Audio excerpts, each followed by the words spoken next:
Hello friends, welcome to our new class. Today we learn if and else statement. Yesterday we have already learned select case. तो similarly if and else statement भी same ही है. तो हम इसको समझते हैं. If and else statement basically करता क्या है, आपके मतलब कोड को एक डिसीजन मेकिंग बनाता है कि मतलब कि आपकी अगर कंडीशन ट्रू है तो ये काम करना है, अगर आपका कंडीशन फॉल्स है तो ये काम करना है. So in VBA, if and else statement is used to make the decision in your code. It works like if your condition is true, else if your condition is not true तो other task करना है. इसका syntax भी एक बार हम समझ लेते हैं. तो इफ़ कंडीशन है तो कोड मतलब फर्स्ट टास्क जो हमने दिया है वो उसको करना है. अदरवाइज जो एल्स एल्स मतलब जो अदर टास्क है फॉल्स कंडीशन में वो करना है. छोटे से एक एग्जांपल्स हैं, ये मैंने यहाँ पे मतलब ऑलरेडी कोडिंग कर लिया है. तो जैसे एक है आपका इंटीजर के थ्रू हम डिम मार्क्स ऐसे ही इंटीजर हम मार्क्स इसमें इंपुट करते हैं 45. और अगर 45 से 50 से अबव मार्क्स हैं तो क्या उसको बोलना है मैसेज बॉक्स में हमें देना है you are passed else you are failed. अगर 50 से कम नंबर आए तो उसको फेल करना है. ठीक है. सिमिलरली हमने जैसे सिलेक्ट केस में हमने कल यस्टरडे क्लास में हमने ग्रेड सिस्टम किया था, इसी तरीके से आज हम इफ एंड एल्स स्टेटमेंट के थ्रू उसी सिमिलर कोडिंग को हम समझेंगे. ठीक है, इफ एल्स स्टेटमेंट को समझेंगे. ठीक है. तो हम अब अपनी कोडिंग विंडो की तरफ चलते हैं, एक्सेल वीबीए की तरफ चलते हैं. तो ये इफ एंड एंड स्टेटमेंट है, इसमें हम क्या करते हैं. और एक छोटी सी चीज़ और ऑलरेडी मैं आपको बता चुका था, फिर से रिपीट कर देता हूँ. ऑल्ट F11 से क्या होता है, आपका वीबीए की विंडो ओपन होती है और F5 से आपका कोड रन करता है. तो हम ऑल्ट F11 रन करेंगे तो हम इसकी वीबीए की कोडिंग विंडो में आ जाते हैं. तो एल्स इफ स्टेटमेंट की कोडिंग विंडो में आ गए हैं.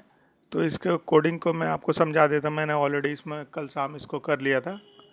तो इसमें हम बेसिकली करेंगे क्या, आपका मार्क्स को एज इंटीजर डिफाइन कर देंगे और यूज़र से क्या करेंगे, यूज़र से हम क्या करेंगे मार्क्स इनपुट बॉक्स के थ्रू हम लेंगे. ठीक है. जो इनपुट बॉक्स के थ्रू हम उस यूज़र से मार्क्स लेंगे, हम उसको रेंज D9 के अंदर स्टोर करा देंगे. ठीक है, ये हमारा कमांड है. Range D with in brackets आपको विद इन कोट्स लिखना है D9 dot value equal two marks. तो मतलब जो मार्क्स वेरिएबल में जो वैल्यू स्टोर हुई है वो आपकी D9 स्टोरेज सेल पे आ जाएगी. ठीक है. और हमने कोडिंग इफ एंड स्टेटमेंट के थ्रू क्या इसको मतलब एक्सप्लेन किया है. अगर हमारा मार्क्स 90 से अबव है तो क्या ग्रेड देना है, मैसेज बॉक्स के थ्रू भी आएगा और हमारा जो हमने सेल रेंज डिफाइन करी है वहाँ पे D10 तो वहाँ पे भी स्टोर हो जाएगी. ठीक है. और अगर पहली कंडीशन हमारी ट्रू नहीं होती सेकंड कंडीशन में चला जाएगा. तो हमारा अगर उसके यूज़र के या स्टूडेंट के मार्क्स 75 से अबव हैं तो उसको ग्रेड बी देना है और हमारी जो सेल रेंज है D10 उस पर ग्रेड बी करके एक मतलब मैसेज भी आए वहाँ पे स्टोर भी हो जाएगा D10 सेल के अंदर. अगर ये कंडीशन भी नहीं है हमारी, उसके मार्क्स 50 या 50 से अबव हैं तो क्या ग्रेड सी देना है उसको. ठीक है. मैसेज बॉक्स के थ्रू भी हमारा आएगा और D10 रेंज पे भी सेव हो जाएगा. अगर हमारे उसके यूज़र के इससे भी कम मार्क्स आ रहे हैं तो क्या करेगा वो, उसमें मतलब वो बोल देगा ग्रेड फेल और क्या बोलेगा, उसको हमें स्टोरेज सेल पे उस पर शो कराना है you are fail work hard. ठीक है. तो आपका देखो जैसे किसी भी स्टेटमेंट को हम जैसे हमने ये प्रोसीजर को स्टार्ट किया है तो उसी प्रोसीजर को एंड सबसे एंड भी करते हैं.